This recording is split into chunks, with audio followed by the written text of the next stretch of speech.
అంతటా ఇశ్రాయేలు రాజు పట్టణపు ప్రాకారము మీద సంచారము చేయగా ఒక స్త్రీ రాజును చూచి, రాజవైన నా ఏలినవాడ, సహాయము చేయమని కేకలు వేయుట విని, యెహోవా నీకు సహాయము చేయనిది నేను ఎక్కడి నుండి నీకు సహాయం చేయదును? కళ్ళములో నుండి అయినను ద్రాక్ష గానుగులో నుండి అయినను దేనినైనను ఇచ్చి సహాయము చేయ వల్లపడదని చెప్పి. ప్రియమైన సహోదరులారా, షోమ్రోన్లో భయంకరమైన కరువు తాండవించింది. సిరియనులు షోమ్రోను పట్టణాన్ని ముట్టడించారు. పట్టణంలో ఉన్న ప్రజలు తీవ్రమైన ఆహారపు కొరతను అనుభవిస్తున్నారు. అటువంటి పరిస్థితుల్లో ఒక స్త్రీ రాజు దగ్గరకు వచ్చి సహాయం చేయమని అడుగుతుంది. ఆమెకు ఏమని సమాధానం ఇస్తున్నాడు అంటే, యెహోవా సహాయము చేయనది నేను ఎక్కడ నుండి నేను నీకు సహాయము చేయగలను? ఒక స్త్రీ రాజును సహాయం అడిగినప్పుడు రాజు ఏమని సమాధానం ఇస్తున్నాడు? నేను నీకు సహాయము చేయాలి అంటే దేవుడు నాకు సహాయం చేయాలి. నేను నిన్ను ఆదుకోవాలి అంటే నిన్ను ఆదుకునే సామర్థ్యాన్ని, నిన్ను కాపాడే సామర్థ్యాన్ని దేవుడు నాకు ఇవ్వాలి అంటున్నాడు. రాజుల యొక్క హృదయాలు యెహోవా చేతిలో నీటి కాలువల వలె ఉన్నాయి అని, ఆ హృదయాన్ని దేవుడు తన యొక్క చిత్తవృత్తిని బట్టి త్రిప్పుతాడు అని దేవుని వాక్యము సెలవిస్తుంది. దేవుడు ఒక వ్యక్తిని మన జీవితంలో వాడుకోవాలి అని నిర్ణయించినప్పుడు ఆ వ్యక్తికి హృదయాన్ని దేవుడే ప్రభావితం చేస్తాడు. అంతేకాని మనము వారిని ప్రభావితము చేయాలని కోరుకోకూడదు. వారి దగ్గర మంచిగా ప్రవర్తించాలని, వారిని పొగిడేటట్టుగా, వారిని మంచి చేసుకునేటట్టుగా, వారి ఎదుట మంచివారులాగా ప్రవర్తించేటట్టుగా, ఇలాగున మనుషుల యొక్క దృష్టిని తమ వైపు త్రిప్పుకొని వారికి సహాయం చేయడానికి, వారిని ప్రభావితం చేసేటువంటి అనేకమైన పనులు వారి ఎదుట కనబరుస్తూ ఉంటారు. చివరికి దేవుడు మీ యొద్దకు వెళ్ళమని నన్ను ప్రేరేపిస్తున్నాడు, ఈ కష్టకాలంలో నేను దేవునికి ప్రార్థన చేస్తూ ఉంటుంటే రాత్రి దేవుడు మిమ్మల్ని నాకు కలలో చూపించాడు, దర్శనములో చూపించాడు, ఇలాగున అవతల వ్యక్తిని ప్రభావితం చేసే ప్రయత్నాలు చేస్తూ ఉంటారు. ప్రియమైన సహోదరులారా, దేవుడు ఎవరికైతే సహాయం అవసరమో వారితోనే మాట్లాడతాడా? ఎవరైతే సహాయం చేయవలసి ఉందో మరి వారితో ఎందుకు దేవుడు మాట్లాడటం లేదు? ఇలాగున రకరకాలుగా టాక్టిక్స్ ఉపయోగిస్తూ ఉంటారు. మనుషుల్ని మభ్యపెట్టి, మనుషులను ప్రలోభపెట్టి, వారికి ఏదో విధంగా కొన్ని సేవలు చేస్తూ, వారి ఎదుట మంచిగా వ్యవహరిస్తూ, వారిని పొగుడుతూ, వారిని ఏదో విధంగా లోపరుచుకొని వారి ద్వారా సహాయము పొందాలి, లబ్ధి పొందాలని ప్రయత్నాలు చేస్తూ ఉంటారు. ఇటువంటి పనులు ఎవరు చేస్తారో తెలుసా? దేవుని నమ్ముకోకుండా, దేవుని మీద ఆధారపడకుండా, తమ యొక్క స్వబుద్ధిని నమ్ముకొని యుక్తిగా వ్యవహరిస్తూ మనుషులను మోసగించి మనుషులను మభ్యపెట్టి లేక కొన్ని ప్రలోభాలకు గురి చేసి ఏదో విధంగా ఇతరులను తమ వైపు త్రిప్పుకొని వారి యొక్క అవసరత తీర్చుకునేటువంటి ప్రయత్నాలు చేస్తూ ఉంటారు. ఎవరు ఇటువంటి వారు అంటే దేవుని మీద ఆధారపడని వారు. ఏ వ్యక్తి అయితే దేవుని మీద ఆధారపడతాడో తన కష్టాన్ని, తన శ్రమని, తన బాధను దేవునితో చెప్పుకుంటాడు, దేవునే బతిమాలుకుంటాడు, కన్నీరు విడిచి ప్రభువా నాకు సహాయము చేయని దేవునికి మొర్ర పెట్టుకుంటాడు. కొంతమంది మనుషులతో తమ కష్టాలు చెప్పుకొని వారి దగ్గర ఏడుస్తూ ఉంటారు. ఒకవేళ ఎవరైనా కనికరించి సహాయం చేశారు అనుకోండి, తర్వాత అవసరత ఉన్నప్పుడు వారు ఎలాగనైతే ఉన్నారో అవసరత తీరిన తర్వాత అలా ఉండరు. వారి యొక్క నైజము మారిపోతుంది, వారి ప్రవర్తన మారిపోతుంది. వాళ్ళు చాలా కఠినంగా ఉంటారు. కష్టాలు ఉన్నప్పుడు అవసరత కొరకు కన్నీళ్లు కార్చి ప్రాధేయపడి ఎంతో వినయ విధేయతలను కనబరిచిన వారు కష్టాలు తీరిన తర్వాత లేక అవసరత తీరిన తర్వాత వారిలో ఎంతో కఠినత్వం కనిపిస్తుంది, గర్వం కనిపిస్తుంది. అంటే అవసరతను బట్టి మనుషుల దగ్గర ఎలా ఉండాలో వాళ్ళకి తెలుసు, మనుషుని ఎలా వాడుకోవాలో తెలుసు. దేవుని మీద ఆధారపడేవాడు, ప్రియమైన సహోదరులారా, మనుషులను ఏదో మంచి చేసుకొని వారి ద్వారా లబ్ధి పొంది ఏదో తన అవసరత తీర్చుకోవాలని అనుకోడు. దేవుని నమ్ముకున్నవాడు దేవుని ప్రేమను బట్టి అందరితో మంచిగానే ఉంటాడు. అవసరతను బట్టి ఒక్కొక్కరితో ఒకలాగున వ్యవహరించాడు. రాజైనా మరొక ధనవంతుడైన ఎవరైనా కూడా వారిని దేవుడు వాడుకోవాలి, వారి హృదయాన్ని దేవుడు కదిలించాలి, వారిని దేవుడే ప్రేరేపించాలి. అంతేకాని నీవు దేవుని మీద ఆధారపడకుండా, దేవుణ్ణి అడగకుండా మనుషుల చుట్టూ తిరిగితే దానివల్ల నీకు ప్రయోజనం లేదు, సమయం అంతా వృధాగా పోతుంది,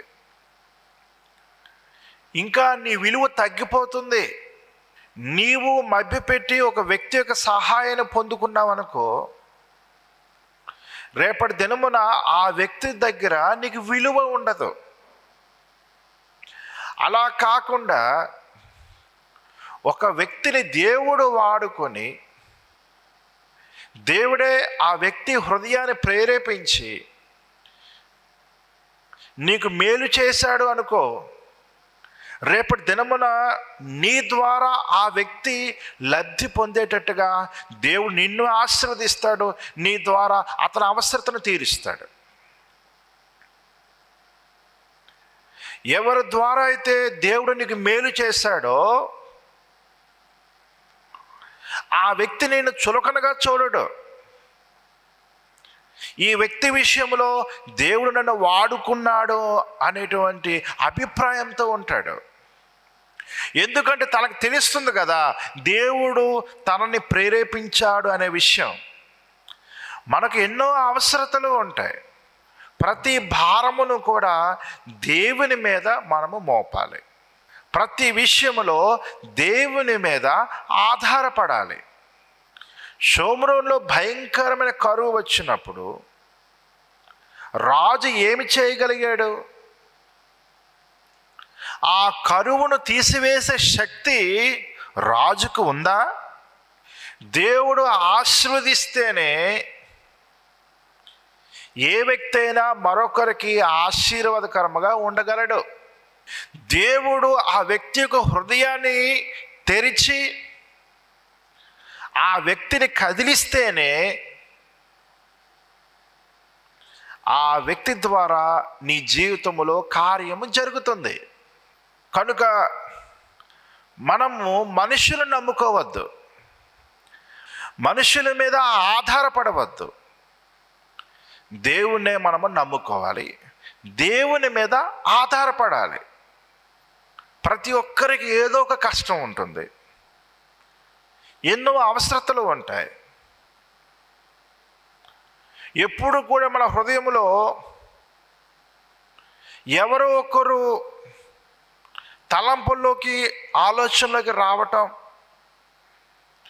వారిని గురించి ఆలోచిస్తూ ఈ వ్యక్తిని అడిగితే బాగుంటుంది, ఈ వ్యక్తిని అడిగితే బాగుంటుందని తీవ్రంగా ఆలోచించి ఆ వ్యక్తి దగ్గరికి వెళ్ళి దేవుడు మీ వద్దకు వెళ్ళమని నన్ను ప్రేరేపిస్తున్నాడు అని అబద్ధం చెప్పి వారిని ఏదో విధంగా మభ్యపెట్టే ప్రయత్నాలు చేస్తూ ఉంటారు. అలాగను మనం చేయకూడదు. సంపూర్ణంగా దేవుని మీద మనం ఆధారపడాలి. కీర్తనల గ్రంథము 118వ కీర్తన 8వ వచనం 9వ వచనం చదువుకుందాం. మనుషులను నమ్ముకొనుట కంటే యెహోవాను ఆశ్రయించుట మేలు, రాజులను నమ్ముకొనుట కంటే యెహోవాను ఆశ్రయించుట మేలు. చాలా స్పష్టంగా దేవుడు మాట్లాడుతున్నాడు. రాజులను నమ్ముకోవడం నీకు మేలు కాదు, మనుషులను నమ్ముకోవడం నీకు మేలు కాదు. వారు రక్త సంబంధులు కావచ్చు, స్నేహితులు కావచ్చు, ధనవంతులు కావచ్చు, రాజులు కావచ్చు, అధికారులు కావచ్చు, వారిని నమ్ముకోవద్దు. కొంతమంది మాట ఇస్తారు, తర్వాత ఆ మాట తప్పిపోతారు. మనుషులు మాట ఇచ్చారనుకో, అది నెరవేరాలి అంటే ఆ వ్యక్తిని దేవుడు వాడుకోవాలి,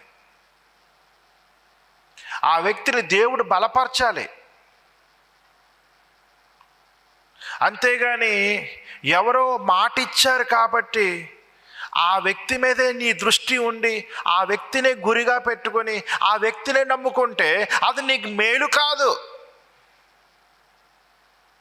నీ సమయం వ్యర్థం, నీ ఆత్మీయ జీవితానికి అది ఏమాత్రం మంచిది కాదు. ఏది నీకు ఆశీర్వాదం అంటే దేవుని నమ్ముకోవడము నీకు ఆశీర్వాదం. ప్రభువును ఆశ్రయించుట నీకు ఆశీర్వాదము. ఎవరైతే దేవుని ఆశ్రయిస్తారో వారి పట్ల దేవుడు చూపించే కృప అత్యధికముగా ఉంటుంది.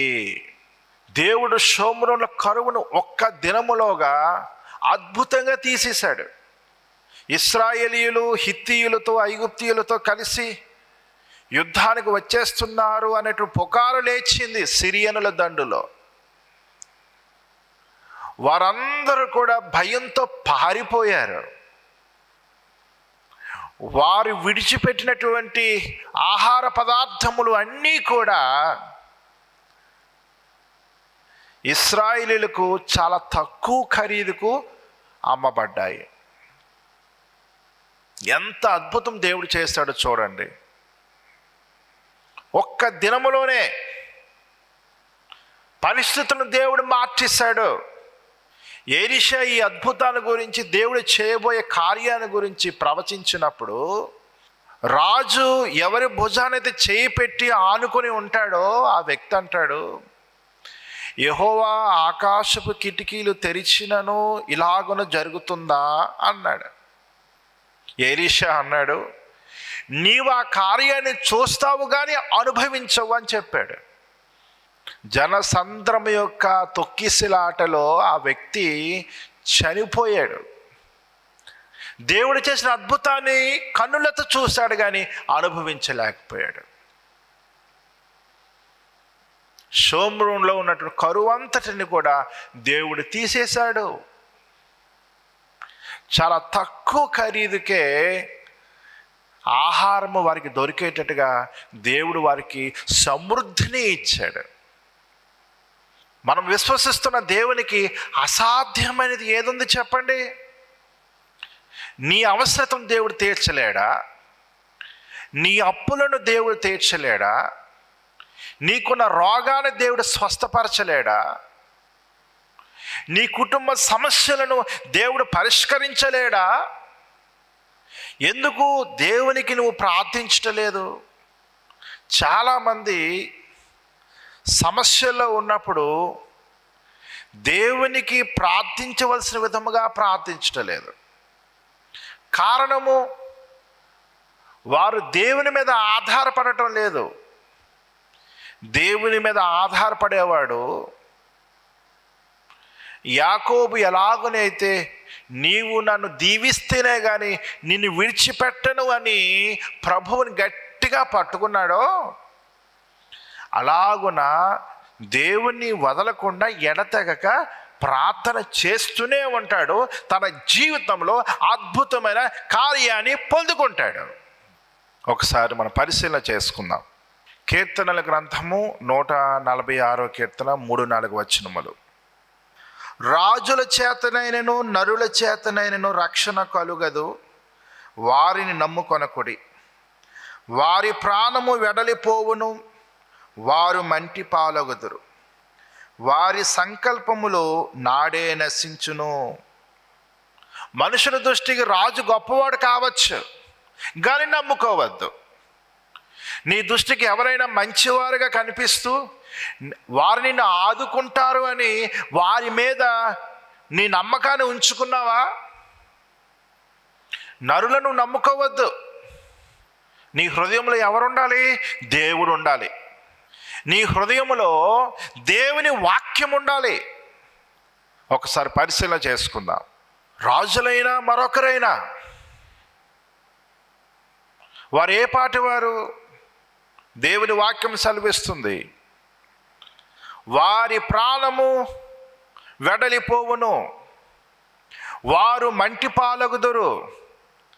వారి యొక్క ఆలోచనలు సంకల్పములు నాడే నశించును.